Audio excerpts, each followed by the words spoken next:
Hello there, everybody, and today I'm here to talk about the Barbie movie. So I think this came out, July or August, I don't remember, but it did come out over the summer, and this movie was big.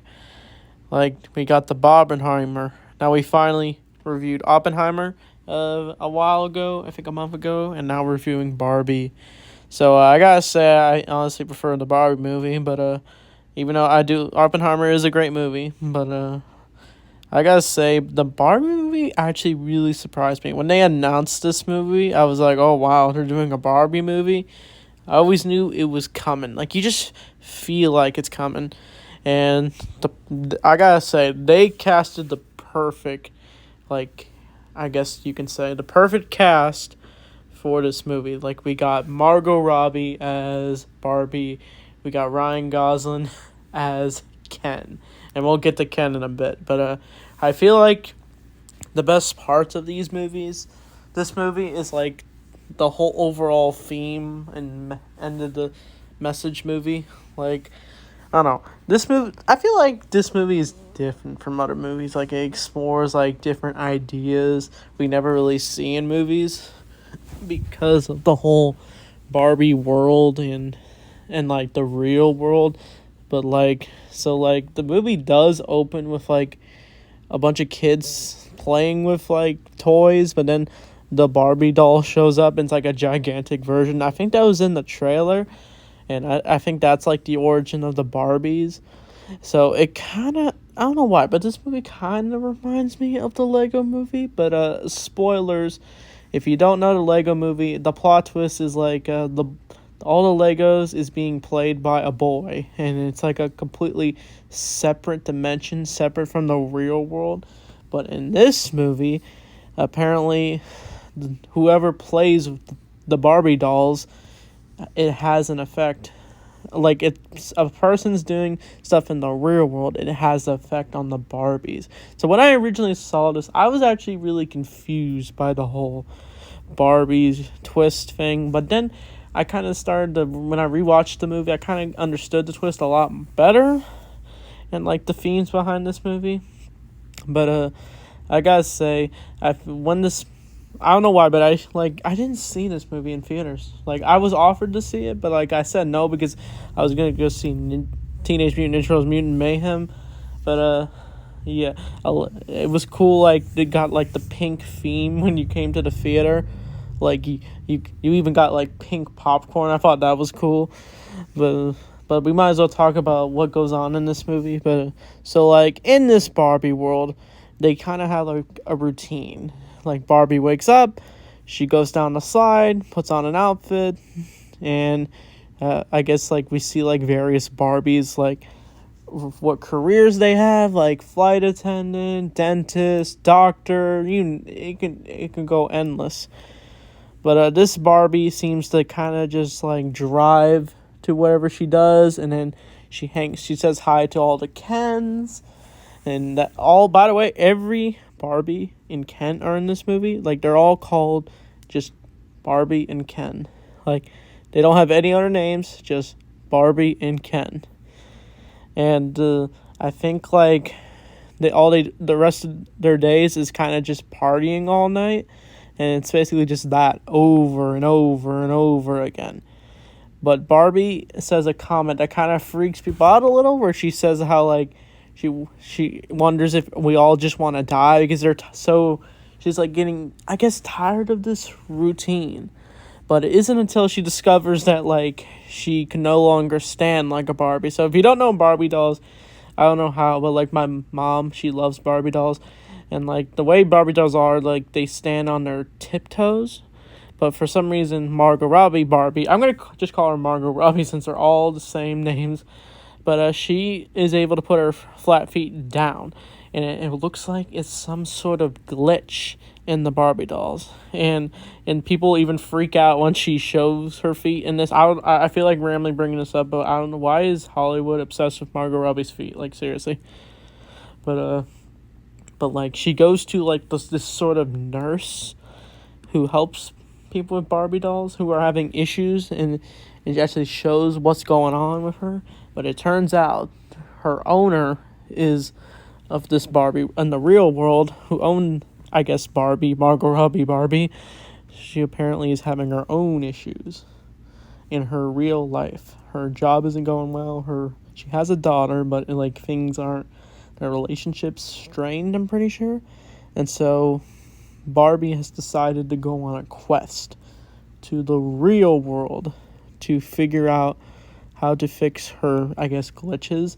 And so she takes like a car to the real world, and it turns out Ryan Gosling Kent followed, decided to tag along. This is how it's shown in this poster, but like the two go to the real world, and it's like a really creative way.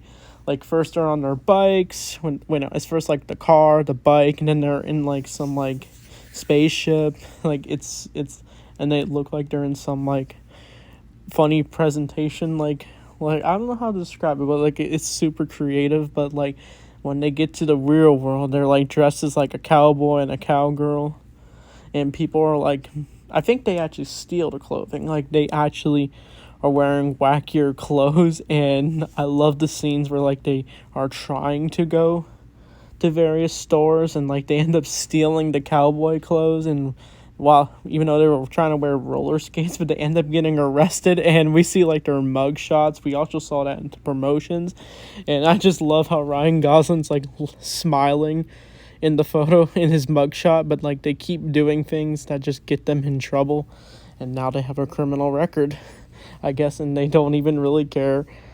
But it turns out there's also villains in this movie, and it's not who you expect to be. They don't really have names. They're called the people of Mattel. If you don't know what that is, that's like a toy company who makes like Transformers, I think Barbie, but I don't know behind the scenes behind that. But like the CEO of this place is Will Friedle. So wait, no, Will Ferrell. I forget. Sorry, I said his name wrong. I said Batman Beyond's name, but yeah, Will Ferrell's character, he doesn't have a name. He's just called a Mattel worker, and it turns out they found out about what's going on with Barbie and the glitches, and they're afraid if they enter the real world, they're going to cause chaos.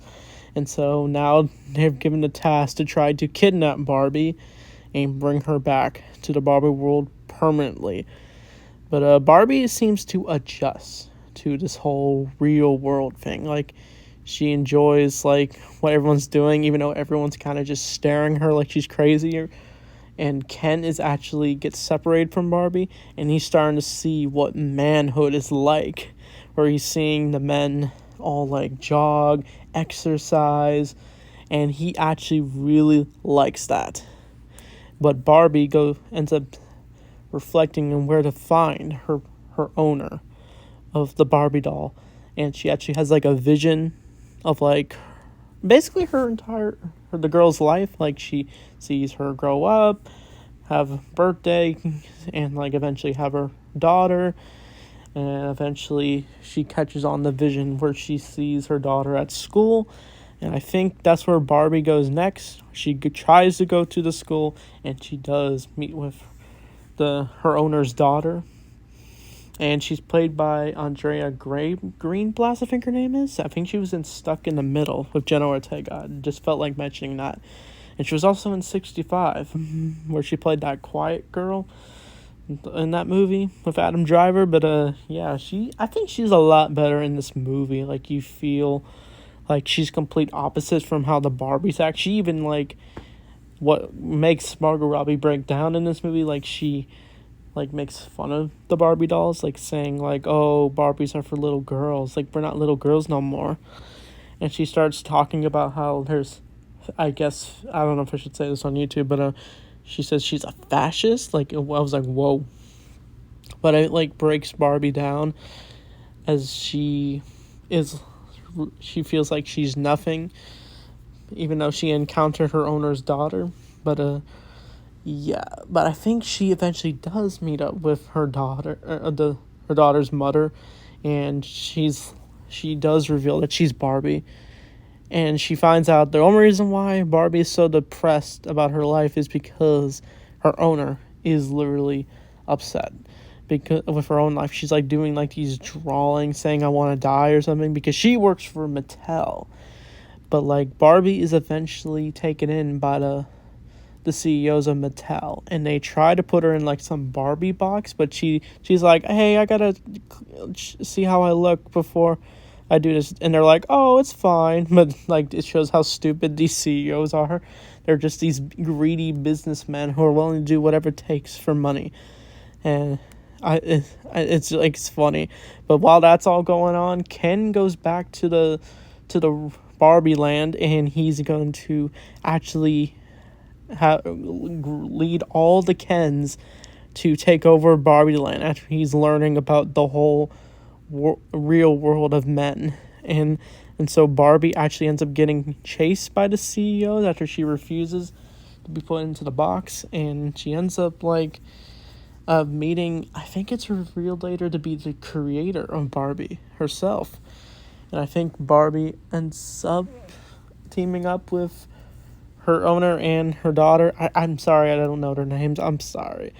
I'm not, like I said, I'm not good with names. But they end up having to batch a plan after they're learning about how the Kens are, I think, taking over Barbie Land because they're trying to get with the other Barbies. They're singing, I'm pretty sure, and we get a bunch of, I guess you could say, celebrity cameos as the Ken. We also got Simu Liu as Ken. He doesn't do too much in the movie other than team up with Ryan Gosling Ken.